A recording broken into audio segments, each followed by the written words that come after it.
అమరావతిలో ప్రోగ్రెస్ అంతా బోగస్గానే మారిపోయిందా? ప్రభుత్వం చేస్తున్న ప్రచారానికి రాజధానిలో కనిపిస్తున్న వాస్తవ నిర్మాణాలకు అస్సలు పొంతన లేదనే విమర్శలు ఎంత మేరకు నిజం? మూడేళ్లలో అమరావతిని పూర్తి చేస్తాం అని గప్పాలు కొడుతున్న ప్రభుత్వం అసలు సిసలు లెక్కలపై గప్చిప్ అన్నట్లుగా ఎందుకు వ్యవహరిస్తోంది? అమరావతి అవినీతిని చూసి కీలకమైన అధికారులు భయపడి పారిపోతున్నారా? ఈయన పేరు ఎస్వి రత్న శ్రీనివాస్. అత్యంత కీలకమైన Amaravati growth and infrastructure corporation limited managing director గా పనిచేసిన ఈయన గురువారం నాడు ఆ పదవికి రాజీనామా చేశారు. అమరావతి నిర్మాణంలో కీలక అధికారి అమరావతిని వదిలి వెళ్లిపోవడం చర్చనీయాంశంగా మారింది. ఆయన చంద్రబాబు పాలనపై అసంతృప్తితో వెళ్లిపోయారని సమాచారం. చంద్రబాబు ప్రభుత్వ తీరు నచ్చక రాజీనామా చేశారని అధికార వర్గాల ద్వారా అందుతున్న సమాచారం. వాస్తవానికి ఎస్వి రత్న శ్రీనివాస్ను ఏరి కోరి అమరావతికి తీసుకొచ్చారు.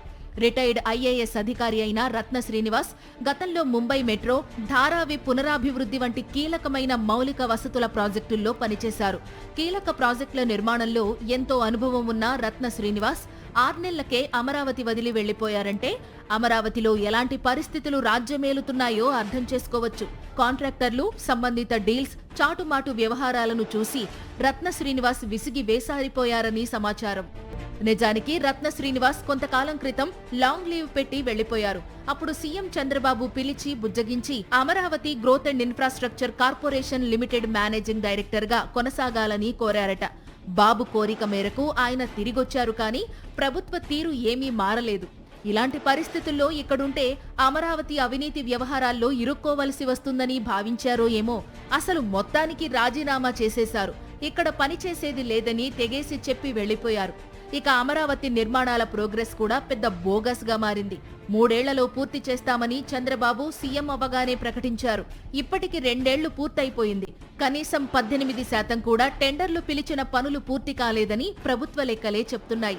ఇక కార్మికుల సంఖ్య కూడా నిర్ణయించిన సంఖ్య కంటే భారీగా తక్కువగా ఉంది.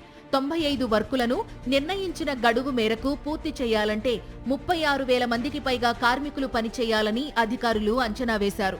కానీ వాస్తవానికి ఏప్రిల్, మే నెలల్లో అయితే కేవలం 17,000 మంది మాత్రమే పనిచేశారు. ఇప్పుడు 26,000 మంది కార్మికులు పనిచేస్తున్నట్లుగా పవర్ పాయింట్ ప్రెజెంటేషన్ లో చూపిస్తున్నారు. అయినా సరే అవసరం మేరకు కార్మికులు లేనట్టే. ఓవైపేమో కార్మికుల సంఖ్య తగ్గిపోయి, ఇంకోవైపేమో కేవలం 18% పనులే పూర్తయి, మరోవైపు కీలకమైన అధికారులు ఈ ప్రభుత్వ తీరు నచ్చక అమరావతి వదిలి వెళ్లిపోతుండడం చంద్రబాబు ప్రభుత్వ వైఫల్యమేనని రాజకీయ విశ్లేషకులు భావిస్తున్నారు.